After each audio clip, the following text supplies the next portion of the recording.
hand it over to Paul Hodges, who is the Biosecurity Officer for South Australian Arid Lands Landscape Board. And he's going to be talking to us today about controlling and monitoring feral pigs in outback South Australia. So yes, as I mentioned before, a very different environment and different challenges to what Lawrence and Rod are dealing with in their area. Over to you, Paul. Thank you. Okay, thanks, Heather. I'm hoping everyone can hear me okay. I'll start my presentation. Next slide, sorry. Yeah, I'll start my presentation with a bit of background information about the region I work in. The SA Arid Lands region covers approximately 525,000 square kilometres, which equates to more than half of South Australia. The region includes some of the driest parts of Australia with irregular rainfall that rarely follows predictable annual cycles. Years of drought is quite common, and rainfalls 100, 150 mils happen quite frequently. Pastoralism is the main land use, with over 400,000 square kilometres utilised for sheep and cattle production. About 24,000 people live in the region, but 21,000 of these are concentrated in four towns, basically. So this equates to around one person per 21 square kilometres. Next slide, thanks. The main issues associated with pigs in our region, and this is probably the same for most of you, the fouling of creeks and waterholes through wallowing, the rooting of large areas of ground in riparian zones looking for food, disturbing native vegetation and providing opportunities for weeds to establish, predation of calves throughout or lambs south of the dog fence, competition for resources, especially water and native vegetation, preying on ground-dwelling native fauna like frogs and turtles and mussels in shallow water, damaging fences and spreading disease. Next one. Yeah. The legal status in South Australia, feral pigs are a declared pest animal. Landowners are required to destroy feral pigs on their property. Landowners must report presence of feral pigs to the Landscape Board. Pigs cannot be released into the wild. You cannot possess a feral pig, and you cannot sell a feral pig. Next slide, thanks. This map shows two distinct areas where we focus on. So most of our pig control efforts have centred on the Channel Country for the past 20 years. The Channel Country is in the northeast quarter of this map, and it includes two significant watercourses flowing from Queensland, the Diamantina Warburton and the Cooper Creek. Both of these watercourses contain suitable pig habitat, and we receive regular reports of pig activity and sightings in these systems. Over the past 20 years, we've carried out aerial control operations in this area on 16 occasions. We have also trialled trapping and baiting. The northeast pastoral area, which is the area just below the bottom half of the map on the eastern side, this northeast pastoral area does not contain any permanent watercourses. Pig sightings in the northeast pastoral district are reported across a wide area and are infrequent and mainly occur during wet years. Control in this area has largely been carried out by individual properties using ground shooting. Trapping has been used on a few occasions for small localised populations. Next slide, thanks. As the two areas where we manage pigs are different, we have different strategies in managing them. We're still working on these, and they haven't been approved by our board yet, but this is the track we're going down. So in the Channel Country, we manage populations, we focus on asset protection and targeted control to prevent populations spreading along the river creek systems to new areas of suitable habitat. But in the northeast pastoral area, the goal is to eradicate. We follow up on any reports of pig activity and liaise with land managers to ensure any pigs encountered are controlled. Next slide, thanks.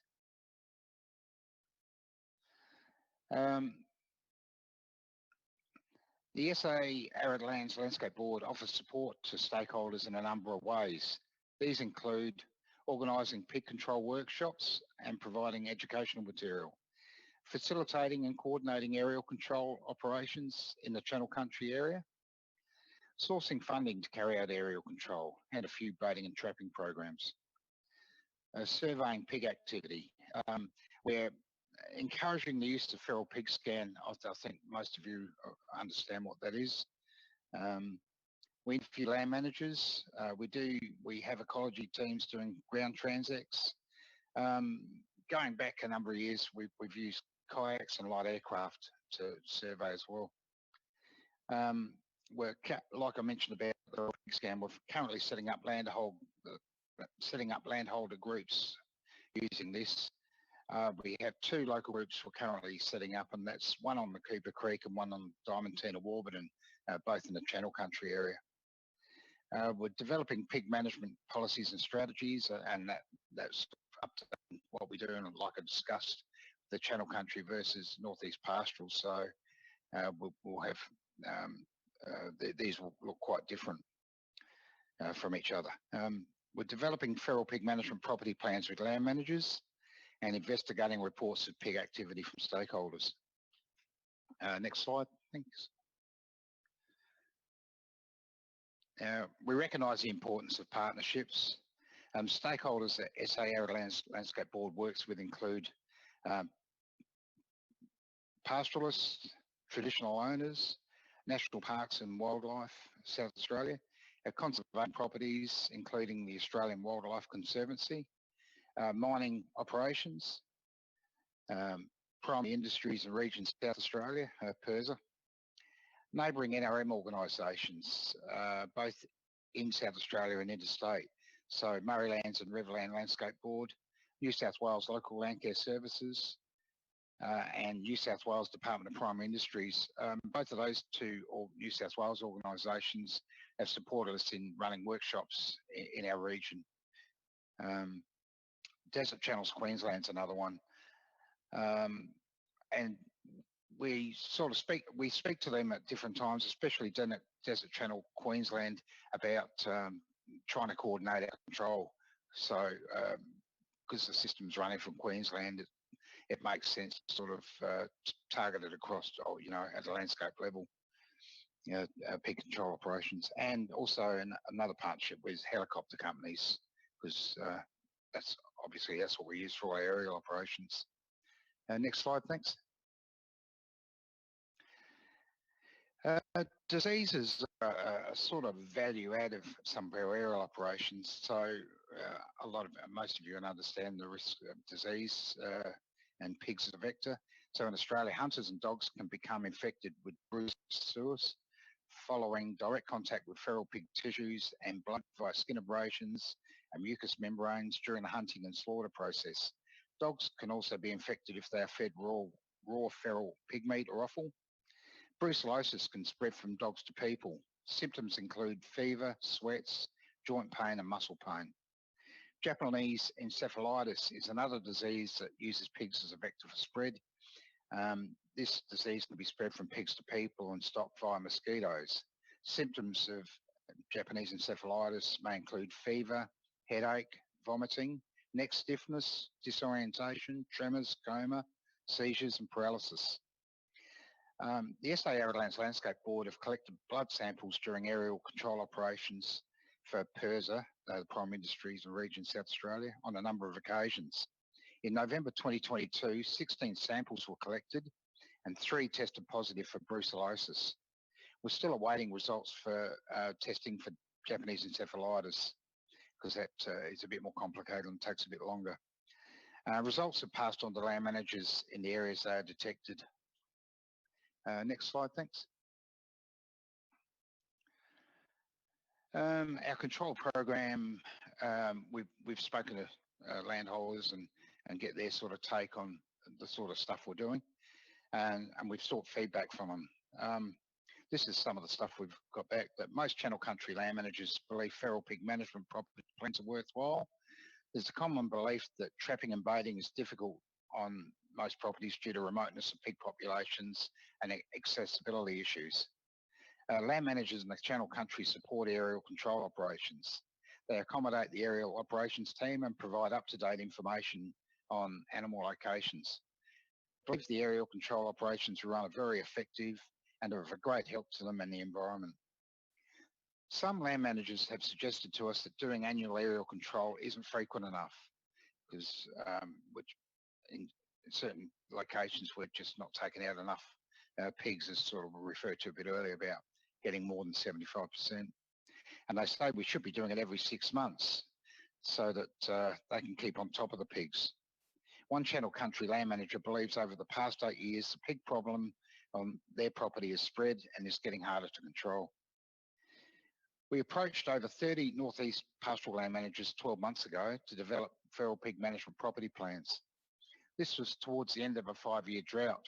Almost all the properties we spoke to hadn't seen evidence of pigs for at least 5 years, so they didn't think there was any value in developing feral pig management property plans. However, the last 12 months we've had good rains, so we'll go back to these land managers and speak to them again, and we have heard reports of pigs in that northeast pastoral region fairly recently. So it'll be worth seeing if attitudes have changed, and now might be a good time to develop those plans. Next slide, please. Determining success. So we've talked about we have different systems. So the Cooper Creek is part of the Channel Country system. It's largely a large single channel that outflows in 2 directions to Lake Eyre and the Coongie Lakes. There are a couple of swampier areas, but largely it's the main single channel.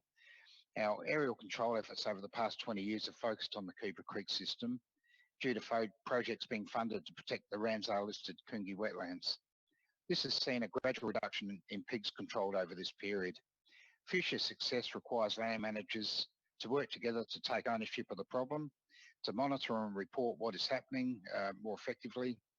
We're hoping feral pig scan helps with that, and to take ownership of actively controlling pigs. Next slide.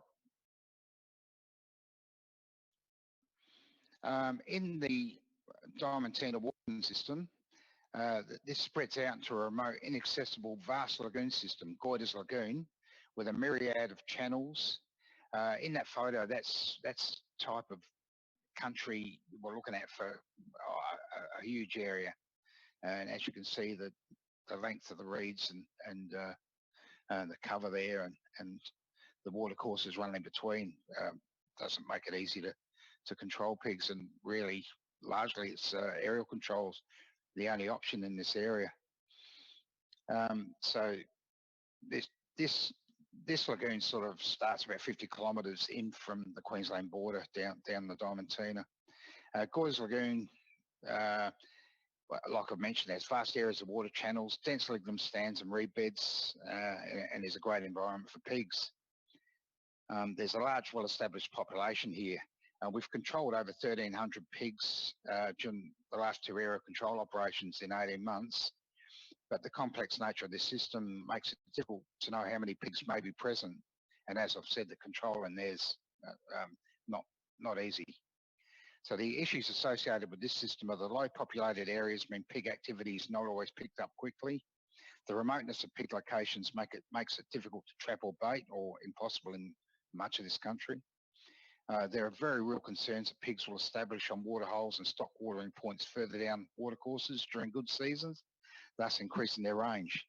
So success here revolves around better understanding the problem and having stakeholders take a more active role in addressing the problem. This can be improved through workshops and education, land managers monitoring and reporting what's happening, land managers contributing financially to area control operations so that more control is carried out on their properties, and developing feral pig management property plans with land managers that they commit to, and land managers working together in planning control strategies.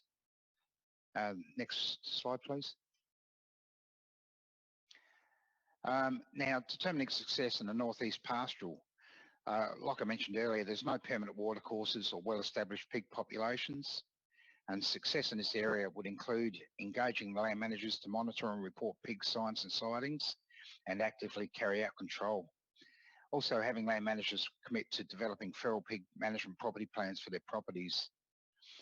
This would help, sorry, my screen's just blanked, sorry about that.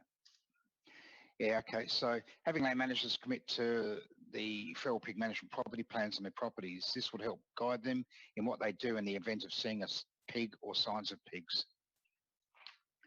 And next slide, please. The SA Arid Lands Landscape Board's moving towards improved control activities throughout the region. To achieve this, we need to develop the property plans I've just mentioned with all land managers of their properties, both in the Channel Country and the Northeast Pastoral Districts. Encourage land managers to take ownership of the pig problem on their properties. In the past, many land managers rely on the Landscape Board to do pig control and see pigs as being our problem, and we should be fixing our problem. Land managers need to take responsibility for pig control on their properties, as they are best placed to see what's happening, and they gain the most from doing effective control. And encourage all land managers to be a member of their local feral pig scan group. The groups won't work well unless all local land managers are actively involved, reporting regularly, sharing the information, and working collaboratively with their neighbours on addressing the problem. And we're also looking at the future direction as co-contribution towards aerial control. I've touched on this just before, but we have limited access to resources, and generally we can run one aerial control operation a year.